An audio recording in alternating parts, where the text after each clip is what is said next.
ভরতপুরে তৃণমূলের গোষ্ঠীদ্বন্দ্ব অব্যাহত, মিটল না পঞ্চায়েত সমিতির সমস্যা।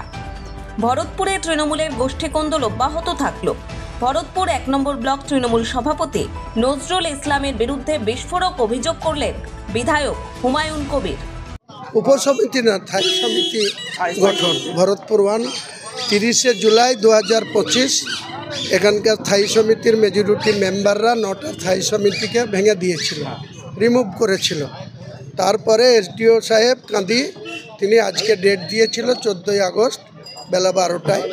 তাহলে এখানে টোটাল মেম্বার এমপি 2 এমএলএ 3 জেলা পরিষদ, তারপরে 8 প্রধান, ডাইরেক্ট জেলা পরিষদে পঞ্চায়েত সমিতির মেম্বার 23, তার মধ্যে একজন এক্সপায়ার করে গেছে 22। টোটাল যে সংখ্যা, তার মধ্যে মিটিংটা যদি চালু রাখা যেত বা মিটিংটা যদি বৈধ হতো 13 জন মিনিমাম অ্যাটেন্ড করতে হতো।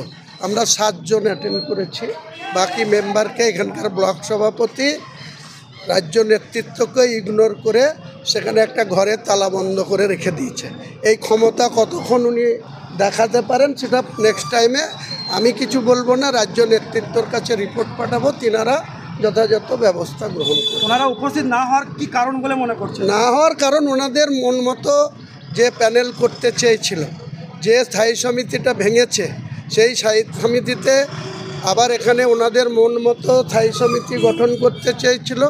সর্বোচ্চ নেতৃত্বর কাছে আমি অভিযোগ পাঠাই যে কী কারণে স্থায়ী সমিতি ভাঙা হয়েছে, কার স্বার্থে ভাঙা হয়েছে, এবং স্থায়ী সমিতি সুষ্ঠুভাবে যাতে হতে পারে তার ব্যবস্থা গ্রহণের জন্য অলরেডি আমাদের সর্বোচ্চ নেতৃত্ব শ্রীমান অভিষেক বন্দ্যোপাধ্যায় আমার কাছে একটা প্যানেল পাঠিয়েছে, আমাদের কাছ থেকে লিস্ট নিয়ে, জেলা সভাপতির কাছেও লিস্ট নিয়ে। তারপরে যে প্যানেলটা পাঠিয়েছে সে প্যানেল আমার কাছে ফাইলে রেডি আছে, আমি প্রস্তুতি নিয়েই ছিলাম। কিন্তু দুঃখের বিষয় তিনার পছন্দ হয়নি। তিনার পছন্দ না হওয়ার জন্য তিনি মেম্বারদের জোর করে একটা ঘরে আটকে রেখেছে। তাই তারা যে আধ ঘন্টা যে টাইম থাকে 12টার জায়গায় 12:30, আমরা 12:35 অবধি দেখার পর আমাদের বিডিও সাহেব এসডিও সাহেবের সাথে কথা বলে মিটিংটা যে আজ হলো না বা পসপন্ড হয়ে গেল সেটা ঘোষণা করার পর আমরা বেরিয়ে এসেছি।